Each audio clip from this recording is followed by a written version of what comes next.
하나님의 말씀을 봉독하겠습니다. 열왕기하 14장 23절에서 29절까지의 말씀입니다. 구약성경 586면에 있습니다. 열왕기하 14장 23절에서 29절까지의 말씀입니다. 유다의 왕 요아스의 아들 아마샤 제15년에 이스라엘의 왕 요아스의 아들 여로보암이 사마리아에서 왕이 되어 41년간 다스렸으며 여호와 보시기에 악을 행하여 이스라엘에게 범죄하게 한 느밧의 아들 여로보암의 모든 죄에서 떠나지 아니하였더라. 이스라엘의 하나님 여호와께서 그의 종 가드헤벨 아미떼의 아들 선지자 요나를 통하여 하신 말씀과 같이 여로보암이 이스라엘 영토를 회복하되 하맛 어귀에서부터 아라바 바다까지 하였으니 이는 여호와께서 이스라엘의 고난이 심하여 매인 자도 없고 노인 자도 없고 이스라엘을 도울 자도 없음을 보셨고 여호와께서 또 이스라엘의 이름을 천하에서 없이 하겠다고도 아니하셨으므로 요아스의 아들 여로보암의 손으로 구원하심이었더라. 여로보암의 남은 사적과 모든 행한 일과 쌓은 업적과 다메섹을 회복한 일과 이전에 유다에 속하였던 하맛을 이스라엘에 돌린 일은 이스라엘 왕 역대지략에 기록되지 아니하였느냐. 여로보암이 그의 조상 이스라엘 왕들과 함께 자고 그의 아들 스가랴가 대신하여 왕이 되니라. 아멘. 오늘 본문에 나오는 북왕국 이스라엘의 왕 이름은 여로보암입니다. 여로보암은 잘 아시다시피 솔로몬 말년에 솔로몬의 압제 성전을 짓고 왕궁을 짓고 하는 노역에 지친 백성들을 대신하여 왕에게 저항한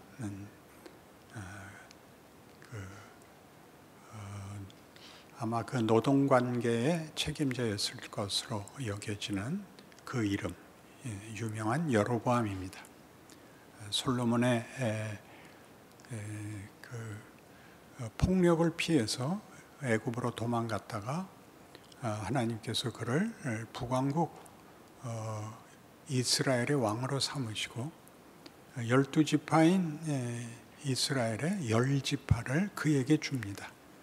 그러나 그는 아시는 대로 하나님을 외면하고 금송아지를 만들어 북왕국을 하나님의 여호와 신앙에서 이탈시킨 대표적인 왕으로 늘 열왕기의 말미에 가면 그 왕의 치적과 공헌도를 여로보암의 길로 갔다, 다윗의 길로 갔다에 등장하는 악한 왕입니다.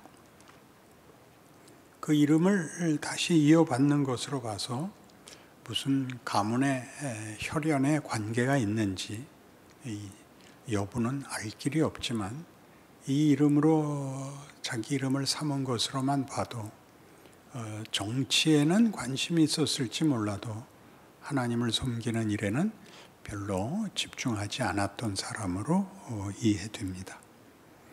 그는 여기서 보는 바와 같이 하나님을 외면했기 때문에 악한 왕으로 평가됩니다.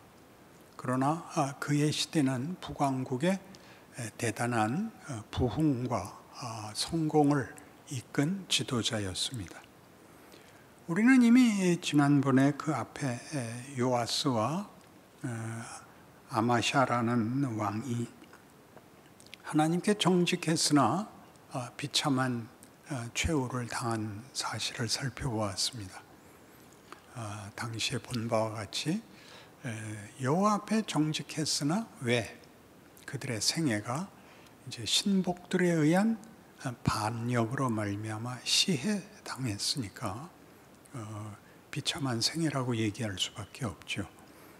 우리는 그 문제에서 여러 번 반복적으로 언급하다시피 기독교 신앙은 도덕법을 넘어선다 하는 것을 보인다고 했습니다. 대표적으로 다시 우리 확인하자면 욥기의 중요한 관심은 욥은 의인이라는 사실과 친구들이 와서 욥을 공격한 네가 뭘 잘못했기 때문에 벌을 받는다 식의 논리는 욥에게는 적용할 수 없다. 욥은 끝없이 나는 회개할 것이 없다. 나는 잘못한 것이 없다. 친구들은 기어코 네가 말을 그렇게 하는 것만 봐도 네가 잘못한 것이다. 네가 옳다면 하나님이 틀렸단 말인가? 이게 중요한 부분이죠. 욥이 잘못한 것이 없다면 하나님이 잘못한 것인가? 하나님이 등장하시고 욥을 꾸짖습니다. 이렇게 등장하기 때문에 꾸짖는다 그러죠. 폭풍 가운데 등장하시는 하나님이 너는 대장부처럼 허리를 동이고 내가 묻는 말에 대답하라. 이렇게 분명히 준엄한 꾸중입니다.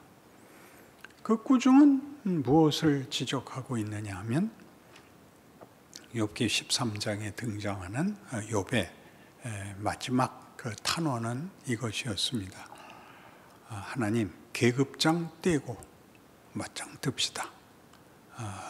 그런 표현이었습니다. 그러니까 하나님이 이렇게 묻죠. 네가 나에게 네가 잘못한 것이 없다면 내가 잘못한 것이라고 도전하는 근거는 무엇이냐? 무엇이 너로 하여금 하나님이 틀렸으면 틀렸지 나는 틀리지 않았다는 그 자신감이 토로되는가? 이렇게 묻습니다. 나중에 이제 욥이 깨닫게 되죠. 결론은 우리가 알고 있다시피 하나님은 도덕법 이상의 창조의 현실을 보이십니다. 그것은 어떤 규칙이나 어떤 조건과 논리의 결과물이 아니라 하나님의 창조력에 의한 세계였습니다. 그리고 하나님은 지금도 창조와 부활의 질서로 우리를 다스리고 우리를 당신의 목적 아래에 두고 지금 간섭하고 계십니다. 이 사실이 앞에 있었던 이 사람들은 선한 왕이었는데 왜 마땅한 보상을 받지 못하고 비운의 생애를 가졌는가? 거기에 성경이 하고 싶은 얘기가 그거죠. 기독교 신앙이란 이 종교라는 이름으로 도덕법이 더 격상된, 더 헌신적이고 더 희생적이고 더 진실하고 더 지극한 도덕법의 최상위로 가는 것이 기독교 신앙 아니다. 하나님을 아는 것이다. 창조와 질서의 세계 속에 있는 것이며 그 인도하심의 대상, 목적으로 우리 인생과 운명을 이해하고 순종하는 것이다. 이것이 기독교 신앙입니다. 그러니까 우리가 역사를 볼 때 역사는 왜 이 못난 짓을 반복하는가? 역사는 일관성도 없고 역사에는 정의도 없다라는 얘기는 하나님을 빼놓으면 세상 역사는 논리적으로도 그리고 도덕적으로도 정당하지 않습니다. 기독교인들만이 하나님이 왜 이런 역사를 허락하시는가라고 물어야 됩니다. 그러니까 우리 선한 왕들이 도덕을 지킴으로써 그 하나님의 목적에 부합한 것이 아니라 그걸 넘어서야 된다는 것을 지적했다면 오늘 여로보암의 그 보상, 본인은 하나님을 섬기는 정치가가 권력과 정치가 아니었는데도 하나님이 그를 은혜 가운데 두신 것은 하나님의 통치에 순종하는 자는 상 주시고 반대하는 자는 벌하는 그런 단순한 분이 아니고 은혜와 사랑으로 우리를 모두 하나님의 자녀다운 대로 인도하시려는, 그래서 꾸짖기도 하시고 위로하기도 하시고 용서하기도 하신다는 사실을 보여줍니다. 그러니까 구약 성경에서 우리가 기억해야 할 중요한 사건 중에 하나가 이스라엘의 40년 광야 생활입니다. 40년 광야 생활이 된 것은 단순히 광야 생활이 아니라 40년이 붙는 이유는 출애굽하여 가데스 바네아에서 약속의 땅에 들어가라 할 때 저들이 거절한, 그래서 너희는 출애굽이 가나안을 들어가기 위한 시작이었다는 것을 모르고 가나안에 들어가기를 거부한다면, 다시 말해서 하나님의 자녀라는 신분과 이름을 얻고 하나님의 자녀라는 것은 자라나서 그 목적지에까지 가야 한다는 것을 모른다면 너희는 여기서 죽어버려라가 된 것입니다. 굉장히 강력한 역사의 경고인 것입니다. 그러니까 그 40년 생활에 대하여 신명기 8장에서 하나님이 이렇게 그 의미를 설명하십니다. 너희가 이 40년 동안 광야를 헤맨 것을 기억해라. 너희가 굶주리지 않았고 너희 의복이 헤어지지 아니하였고 너희 발이 부르트지 않았다. 그런데 왜 이걸 헤매야 됐었느냐? 사람이 떡으로만 살지 않고 하나님의 말씀으로 사는 줄 깨닫게 하려고 그랬다. 너희는 이 40년을 사람이 그 아들을 징계함 같이 너희 아버지께서 너희를 징계하는 줄 마음에 생각하고 여호와의 말씀에 순종해라. 이렇게 됐습니다. 순종과 불순종, 이렇게 간단한 문제가 아니라는 것은 여러 번 말씀드렸듯이 우상은 다른 신을 섬기는 것이 핵심이 아니라 하나님의 뜻에서 벗어나는 것이기 때문에 문제가 되는 겁니다. 불순종이 문제인데 순종과 불순종의 싸움이 아니라 하나님이 싸움입니다. 하나님을 순종해야 됩니다. 그러니까 하나님이 하자는 걸 해야 되는데 모두 기도를 순종이라는 기도를 할 때마다 이렇게 주인공이 빠진 채 하나님 내 뜻대로 마시고 아버지 뜻대로 하옵소서. 그러니까 아버지가 그러니까 고생하는 이 길을 오란 말이다. 그러니까 그거 말고 제 뜻 다 버렸으니 행복과 평안을 주시옵소서 제발. 그런다는 거죠. 그러니까 순종과 불순종이 상대 주인 우리의 그 하나님을 뺀 순종과 불순종이 되어서 순종은 자기 욕심을 버리는 것, 이기심을 버리는 것, 나를 다 버리고 하나님께 맡기는 것, 이렇게 허당이 되고 말았단 말이죠. 그럼 말이 안 되는 거죠. 하나님이 뭘 하자는 거냐? 그리고 그 일을 어떻게 이루시고자 하는 거냐? 광야길을 걷게 하셨다고요. 떡으로만 살지 않는다. 중요한 지적이죠. 생존을 위하여 하나님이 있지 않다. 인간의 가치와 인간의 정체성과 운명에 대하여 천당 가느냐 지옥 가느냐 그게 운명이 아닙니다. 그 아들을 십자가에 달아 매신 것으로 얻게 하신 구원. 하나님이 우리를 그의 영광으로 부르고 있다는 사실을 우리에게 항상 되풀이 하시는 것입니다. 그래서 이렇게 따지고 보면 성경이 하고 싶은 얘기는 하나님이 우리를 하나님의 목적하시는 자를 만들기 위하여 어떻게 우리의 눈으로 보면 우리가 이해하는 도덕성이나 논리나 이런 모든 것을 벗어나는 이렇게 전복적인 역사로 개입하시고 자신의 뜻을 우리에게 알리려고 애를 쓰셨는가를 곳곳에서 만납니다. 구약에서 가장 대표적인 하나님에 대한 그 칭호의 설명은 나는 너희 조상의 하나님이니 아브라함의 하나님, 이삭의 하나님, 야곱의 하나님이라입니다. 이 세 명은 매우 중요한 것입니다. 그들의 생애가 하나님이 뭘 하려고 그러는지 어떻게 그걸 이루려고 하시는지에 아주 그 존재의 가치가 있습니다. 아브라함은 12장에 등장하는데 우리 다 이해하고 있죠. 내가 네게 복을 주어 네 이름을 창대케 하리니 너는 복의 근원이 될지라.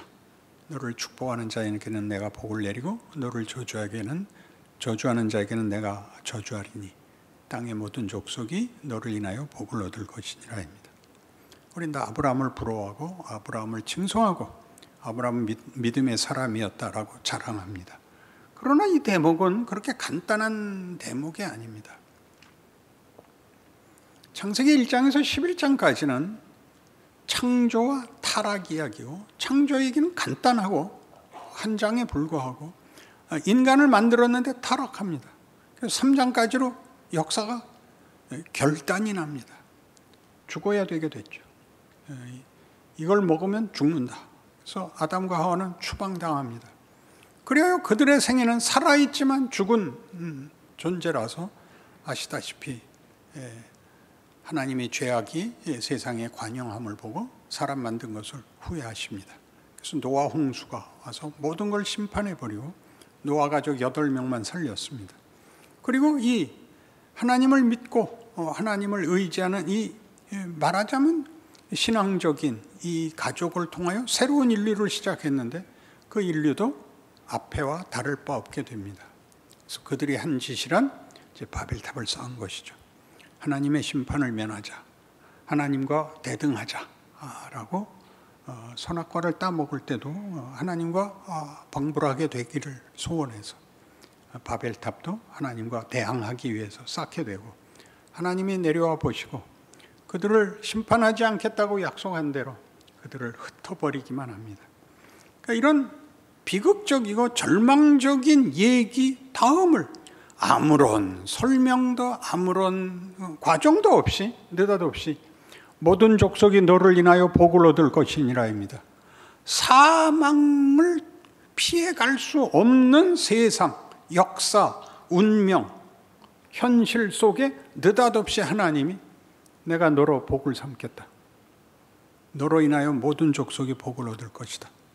너를 저주하는 자는 내가 저주하고 너를 축복하는 자는 내가 복을 주겠다. 이런 말이 안 되는 약속이 그에게 떨어진다니까요.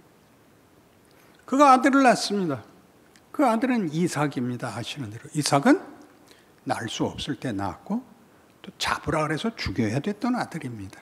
그러니까 이삭에게는 창조와 부활이라는 하나님의 통치의 질서가, 하나님의 기뻐하시는 그 방법이 고스란히 묻어 있고, 그런 하나님의 통치가 아브라함에게 한 것이 이 아들로만 유산이 되는 것입니다. 유산이 우리 나중에 신약에 오면 예수께서 모든 인류의 유산을 잇는 분이 되는 겁니다. 그래서 예수 안에서 모든 인류가 하나님의 은혜의 유산을 받는다 하는 것이 드러나죠. 그리고 야곱입니다. 야곱은 뜻밖의 창세기 28장에 베델 사건을 겪는 것이 가장 중요한 사건이고, 나중에 돌아올 때 야복 사건이 중요한 사건이 됩니다. 그의 생애와 야곱의 이름이 선조의 이름에 그 하나님의 위대한 칭호를 수식하는 족장의 반열에 오르는 중요한 내용을 담고 있죠. 그는 태어날 때부터 세상적 질서 속에서 세상적 조건과 자격을 갖기 위하여 장자가 되려고 태 속에서부터 다투었던 자입니다. 오죽하면 다투다가 져서 쌍둥이 둘째로 나오게 될 때 얼마나 억울하면 형 발뒤꿈치를 잡고 나올 때까지 싸웠던 자인데, 결국은 차남이 되어서 장자의 권리를 가질 수 없게 됩니다. 그는 모든 수를 써서 장자권도 사고 아버지의 장자에 대한 축복의 유언도 받습니다. 그러나 현실적으로는 그것을 보상받을 수 없는 사회에서 형한테 미움을 사서 목숨을 걸고 생명의 위협을 느껴서 외삼촌 집으로 도망가죠. 거기서 또 똑같은 노력을 기울여 거부가 되어 돌아오지만 야복나루에서 아무것도 남은 것이 없는, 모든 수고가 물거품이 되었고 모든 그 기대를 다 접어야 되는 홀로 남은 쓸쓸한 그 탄식과 원망의 자리에 넋이 빠진 채 서 있습니다. 그리고 하나님이 등장하시죠. 하나님이 그와 씨름하시고 그를 이기지 못함을 보고 하나님이 싸움을 겁니다. 야곱은 항복하지 않습니다. 이 싸움이 묘하죠. 그래서 하나님이 환도뼈를 치고 난 가겠다. 난 이제 너와 아무 상관이 없다. 너는 이제 나와 관계를 더 이상 이을 수 없다. 그러자 느닷없이 야곱이 축복하지 않으면 보낼 수 없습니다가 됩니다. 그 노련한 그 요구는 왜, 어떻게 나왔는지 알 수가 없습니다. 그러나 역사에서 일어난 일입니다. 그러자 그 하나님이 묻습니다. 네 이름이 뭐냐? 야곱입니다. 야곱은 잘 알다시피 발뒤꿈치를 잡은 자고 약탈자입니다. 그 질문과 그 답이 뭐냐면, 그래, 너는 원래 내 필요를 내가 힘으로 강탈해 가던 놈 아니냐? 뭘 새삼스럽게 복을 달라고 남에게 애원을 한단 말이냐? 너는 원래 네 필요를 빼앗아 갔지 왜 갑자기 이러느냐? 면서 그러나가 여기 붙습니다. 내게 왜 복을 빌어 주십시오. 하나님이 네 이름을 다시는, 이게 중요해, 다시는 야곱이라고 부르지 마라. 네 이름을 이제는 이스라엘이라 부르라. 너는 사람으로서 하나님과 더불어 싸워 이긴 자니라. 우리 이 답을 내기가 쉽지 않습니다. 야곱, 네 이름이 뭐냐? 그래, 너는 강도다. 네, 강도는 아까도 얘기했듯이 필요를 남에게서 뺏는 자입니다. 이제 이 야복나루 사건에서는 하나님이 왜 그가 약탈을 일삼아야 하는지를 딱 꿰는 것입니다. 너는 고아란 말이지. 너는 보호자가 없단 말이지. 그래서 네 필요를 네가 뺏어와야 된단 말이지.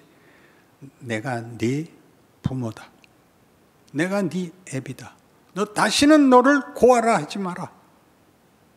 너는 내 자식이다. 자식 이기는 부모 봤냐? 이렇게 나오는 겁니다. 굉장하지 않습니까? 그딴 표정으로 들으시면 안 됩니다.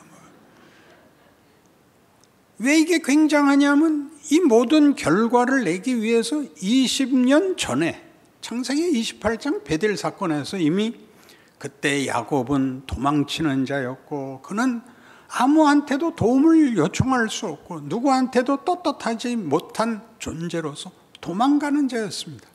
그는 하나님을 기대하지도 않았고 하나님을 찾지도 않은 자리, 돌베개 베고 누운 이 들판에서 꿈이란 수동적으로 꾸는 거죠. 하나님이 나타나서 내가 너 누운 땅을 너와 네 자손에게 주겠다. 나는 너희 조상의 하나님이다. 아브라함의 하나님, 이삭의 하나님이다. 너 누운 땅을 내가 너와 네 자손에게 주리니 네 씨가 티끌같이 많아져서 동서남북으로 편만할지며 네가 어디로 가든지 내가 너를 지키며 네게 약속한 것을 다 이루기까지 너를 떠나지 아니하리라. 이렇게 됩니다. 그리고 왜 20년이나 걸리냐는 거죠. 그러니까 하나님이 그의 자녀를 기르는데 왜 시간이 필요하냐 말이죠. 이 약속들이 분명히 약속했으니 이루어질 것이 왜 과정을 가져야 되느냐. 하나님이 우리에게 만들려는 것은 법 하나 지키는 게 아니다 이겁니다. 정직하면 되는 게 아니고 열심히면 되는 게 아니고 그것보다 큰 존재가 돼야 됩니다. 큰 존재란 뭐죠?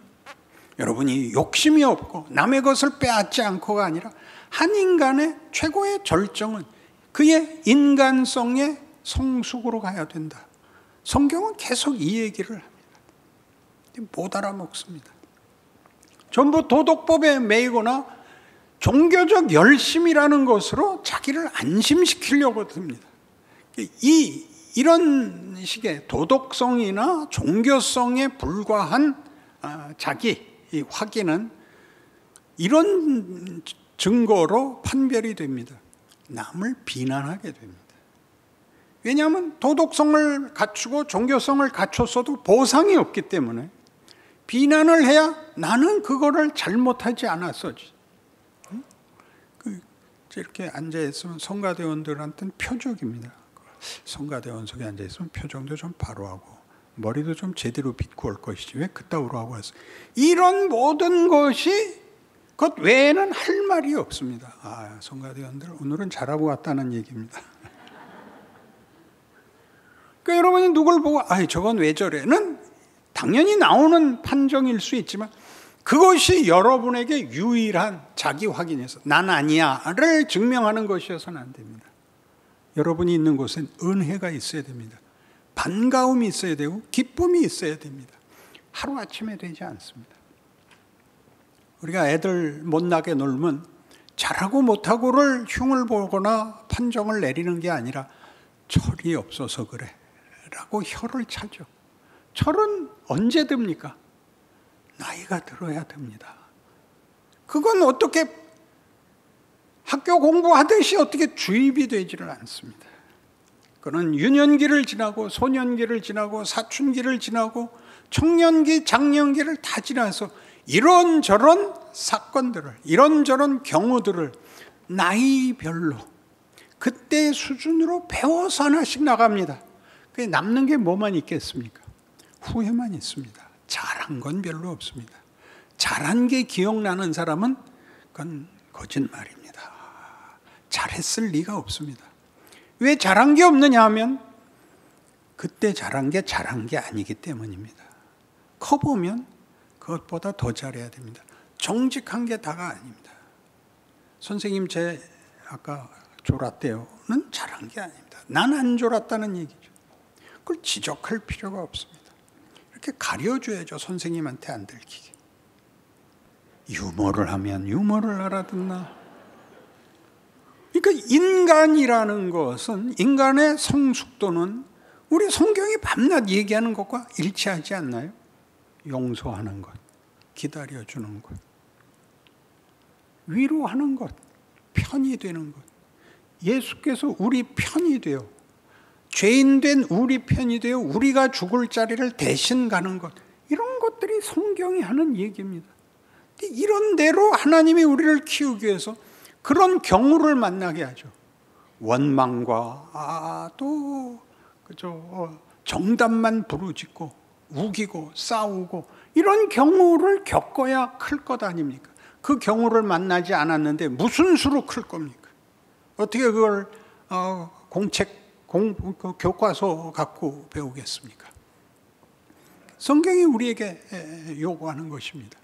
그래서 결국 예수님께서 오셨을 때 성경의 증언은 이렇게 되어 있습니다. 말씀이 육신이 되어 우리 가운데 거하심에 우리가 그의 영광을 보니 하나님의 독생자의 영광이요 은혜와 진리가 충만하더라. 은혜는 알아듣겠죠. 진리는 뭘까요? 진리는 진짜 사실? 아니요. 진리란 생명이 사망을 이긴다. 이게 성경의 진리입니다. 생명이 사망을 이긴다. 하나님이 우리에게 사망을 면하라 그러지 않고 생명을 키우라 그럽니다. 생명이란 번성하고 찬란하고 무성하고 충만하고 라는 그 아름다움이 끝없이 펼쳐지고 자라나는 것이지 뭐가 아닌 것으로 끝나지 않습니다. 근데 우리 그걸 못하죠. 좋은 말 하는 게 얼마나 힘든지 아시죠? 상대방이 하는 모든 하소연에 여러분이 정답을 말할 필요가 없습니다. 얼마나 속상해서, 얼마나 안타까워. 넌 참 잘 참고 있구나. 내가 너를 위해서 이제부터 기도할게. 우린 예전엔 다 그랬어요. 네가 요즘 교회 안 나오고 그럴 때부터 내가 그럴 줄 알았다. 너 싸다 싸. 빨리 회개해라. 이건 아니에요. 그건 우리의 책임이 아닙니다. 부모가 자식을 다루듯이 해야 됩니다. 부모가 자식을 다루듯이라는 건 굉장한 것이죠.